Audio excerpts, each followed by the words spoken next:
Բացահայտվել է այս տարվա ընթացքում արդեն 4-րդ կեղծ զանգերի կենտրոնը։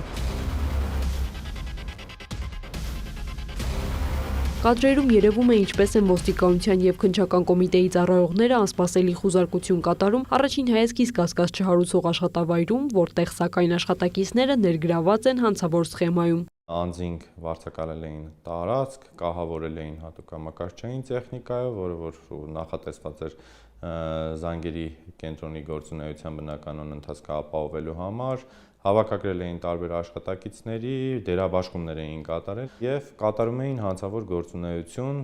թիրախավորելով տարբեր երկրների քաղաքացիներին։ Այս հանցավոր կազմակերպության մասին հաղորդումը քննչական կոմիտեն ստացել էր դեռ հոկտեմբերի 30-ին, կոմիտեի մանրամասներ են հայտնում։ Օպերատիվ տեղեկություններ են ստացվել քրեական ոստիկանության գլխավոր վարչությունում,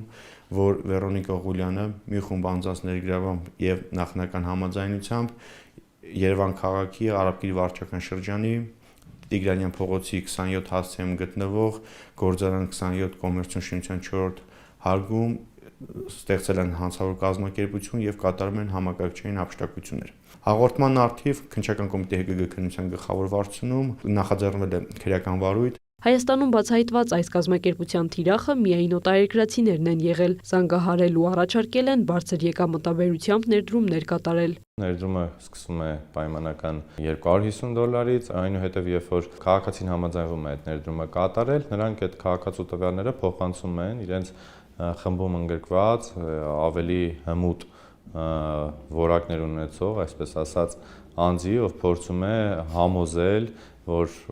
բացի այդ 250 ԱՄՆ դոլար ներդրումից, այսպես ասած, ել ավելի շատ ներդրումներ կատարել եւ տարբեր այդպիսի պատրվակներով քաղաքացիներին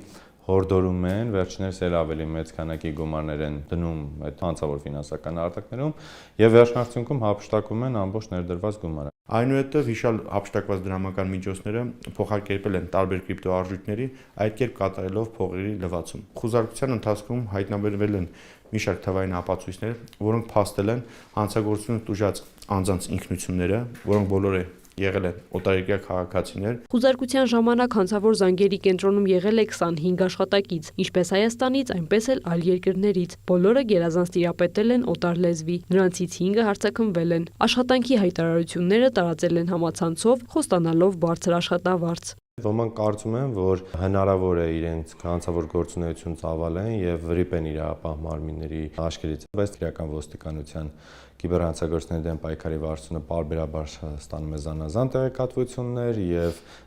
կան նույնիսկ ներկայումս գործող զանգերի կենտրոններ, որոնց գործունեությունը եւս պատրաստում են օրենքով սահմանված կարգով դադարեցնել, իսկ այդ զանգերի կենտրոնների մասնակիցներին եւ կազմակերպիչներին, այսպես ասած, քրեադատավարական ընթացակարգով ենթարկել քրեական պատասխանատվության։ Հանցավոր կազմակերպության ղեկավարներին հանրային քրեական հետապնդում է հարուցվելու, հանցավոր կազմակերպություն ստեղծելու եւ ղեկավարելու, համակարգչային առանձնապես խոշոր չափի համակարգչային հափշտակություն կատարելու եւ առանձնապես խոշոր չափերի փողերի լվացում կատարելու համար։ Իսկ հանցավոր կազմակերպության անդամներին հանցավոր կազմակերպությանը մասնակցելու, այդ թվում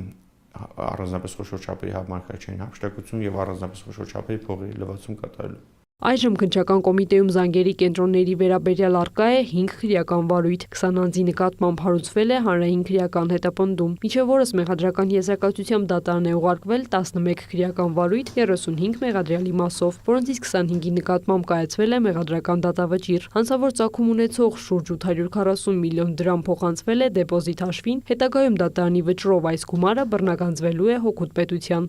Քրիստինե Թորոսյան, Աշոտ Խաչատրյան, լուրեր։